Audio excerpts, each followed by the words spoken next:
Thierry Henry is the greatest player in the history of the Premier League, and how he never won the Ballon d'Or remains a mystery to many of us fans. Okay, some of you might disagree with what I just said, but one thing that cannot be denied is how great Thierry Henry was in his prime. At the peak of his powers, Henry was a box office money and was literally a walking cheat code on the pitch, and no one could come close to him. After making a name for himself in the 90s in Monaco, where he helped the team to the League One title in the 1996 and 97 season, after scoring 7 goals to take Monaco to the Champions League semi-final the following season, Henry had already done enough to earn a national team call-up.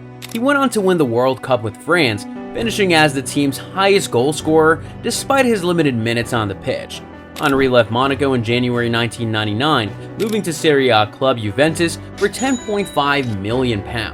However, the striker struggled throughout his time with the club, and after disagreement with Juve's director, Henry left Juventus for Arsenal less than 7 months after joining the old lady, and it turns out that move was a blessing in disguise. But that didn't happen right away.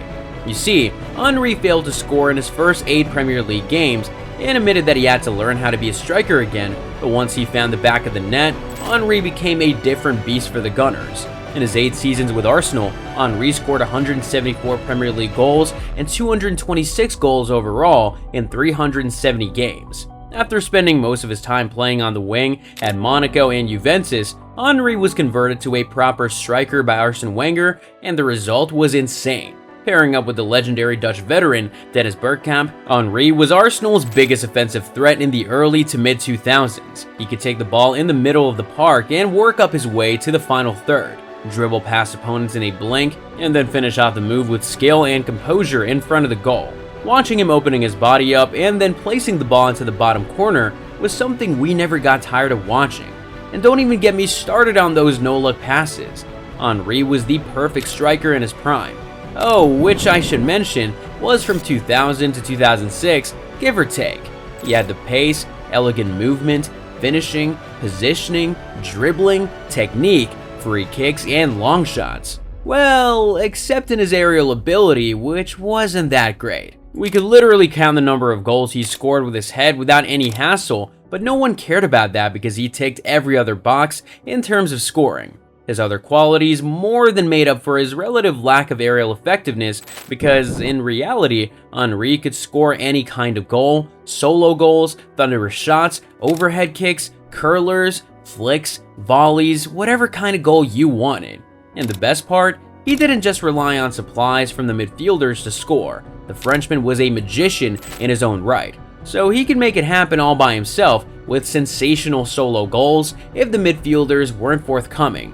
The Frenchman also loved to move out wide to the left wing position when he was up front. This contributed heavily to his assist tally. But don't just take my word for it, let's have a look at the stats. Between 2002 and 3 and 2004 and 5, Thierry Henry managed almost 50 assists in total. Henry created a Premier League record of 20 assists in a season in the 2002 and 3 season, and only Kevin De Bruyne has managed to equal that achievement.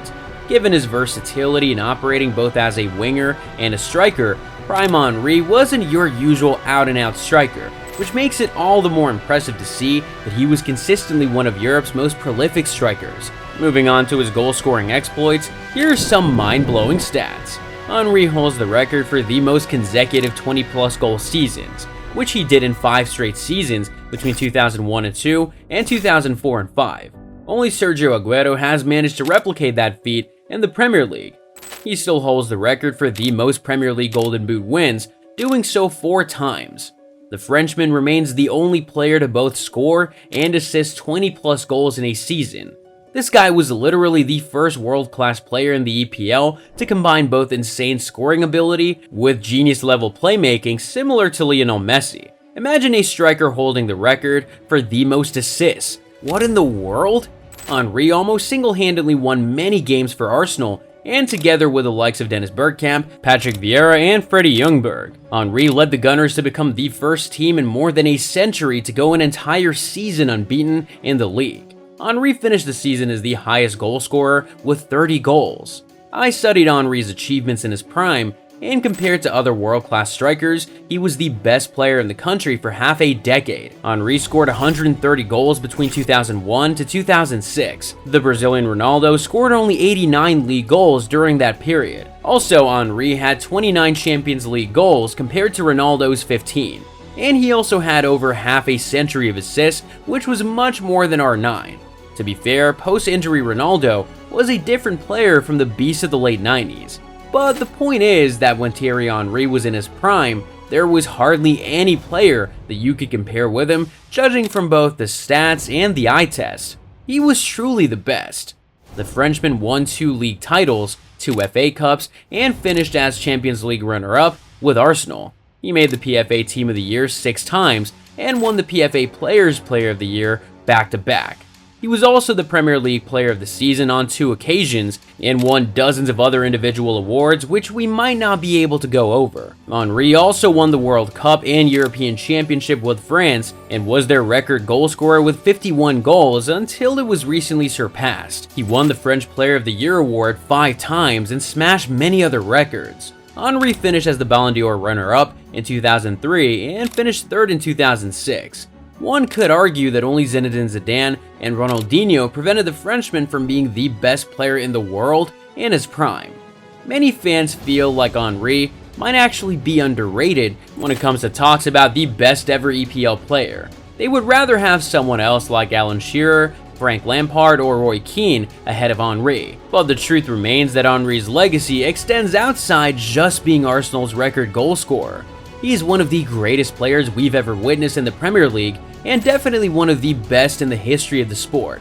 But would you rather pick Alan Shearer in the mid-90s ahead of prime Henry? Some fans argue that Henry had a much better supporting cast than Alan Shearer, and that Shearer managed to become the Premier League's record goal scorer to date despite playing for relatively lesser teams. Henry's numbers were indicative of his dominance, but he really didn't need those stats to prove how good he was on the pitch.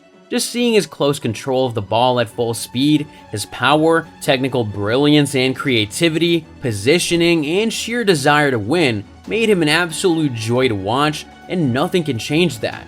Not even his inability to lead Arsenal to Champions League glory. His greatness also extends beyond the pitch. He was one of the most marketable athletes in his prime, and remains one of the most influential figures in the sport. I should also mention that the Frenchman has been a strong voice in the continued fight against racism in football, and has been a great ambassador for the sport charity-wise. Henry has worked with UNICEF to promote social causes for the vulnerable population. Henry has also played in charity football games for various causes, and he continues to share his knowledge and experience when it comes to promoting the sport. So just how good was Thierry Henry in his prime? Well, he was much more than a goal-scoring machine. He was a complete player who could single-handedly carry his club or country, and his records speak for themselves. Henry inspired everyone around him, teammates and fans, and you wouldn't be totally wrong if you said that Thierry Henry was the best player to never win a Ballon d'Or. Still very much involved in the sport as a manager and a pundit, Henry's legacy is set in stone as a true ambassador to the game.